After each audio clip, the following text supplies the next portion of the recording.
all fucking on Facebook, the most boring, mundane app on planet Earth. We were all on Facebook watching like long ass videos. We were all on Facebook on this one thing on a desktop, reading this one thing, and we would read people's long captions. We would consume it. It would be long. We would scroll. We would consume the next piece of content. We would look at it. We would consume it.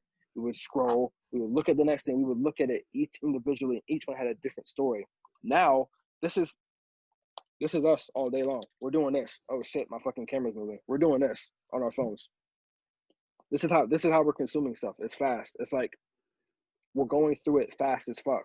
So if you're not consistent, if you are not in each one of those slides, if you're not constantly on that screen on Instagram, if you're not constantly on that screen in people's face, if you're not persistently in their view, you are done. You are history. It's just math here. That's what I post 4 times a day on like every platform known to man, because I want to be seen. I want to be seen everywhere. It's fucking math. You have to be seen. You have to be consistent and persistently seen, and something will snap. Something will click.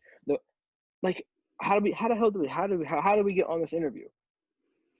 Because you've seen a piece of content, you've seen what I did, and I was consistent. I was If I curious. wasn't, and you were alert to it, and also, you know, With your time. content, your content can't, your content can't suck. Like you can't suck, because then no one's gonna want to you wouldn't interview me if I was boring as fuck. So you have to be persistent and you have to be good. But the only reason why I'm this good is because I was persistent and because I'm consistent, because you get better if you keep on doing it. That's why it's so important. Like, man, I don't understand.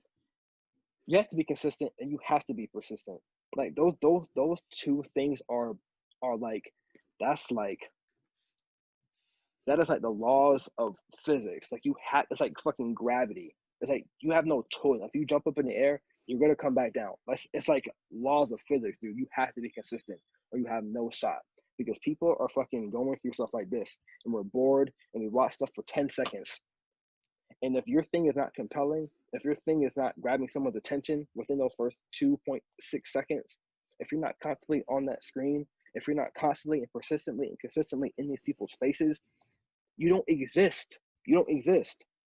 It's not like how we used to watch, TV back in the day, and we had to wait, and we would all anticipate, and we would wait till 4 o'clock for fucking Grey's Anatomy to come on. It's not like that anymore. We can literally go on anyone's page, and we're constantly in the feed. We're constantly consuming content. 90% of us now, like the audience is bigger than the people making stuff. So that's a big problem. There's more people consuming content than making content. So that's like a huge oversaturation of consumers. There's more consumers than people making things. That's just the way it is. So if your audience is this goddamn, my arms aren't on the screen here. If your audience is this goddamn big, and there's only like a small portion of people making stuff, how on earth are you going to catch these people's attention? How are you going to catch their attention? How? By posting, by making. If you did one interview every 3 months, do you think this podcast would be any fucking where if you did one interview every 6 months? No, of course. You'd be like, damn, how come I'm not getting any interviews? How come what's happening? How come I'm not on Vlad TV yet? Because you're not fucking doing anything. You have to be consistent and you have to be very persistent. Those are non-disputable laws of anything.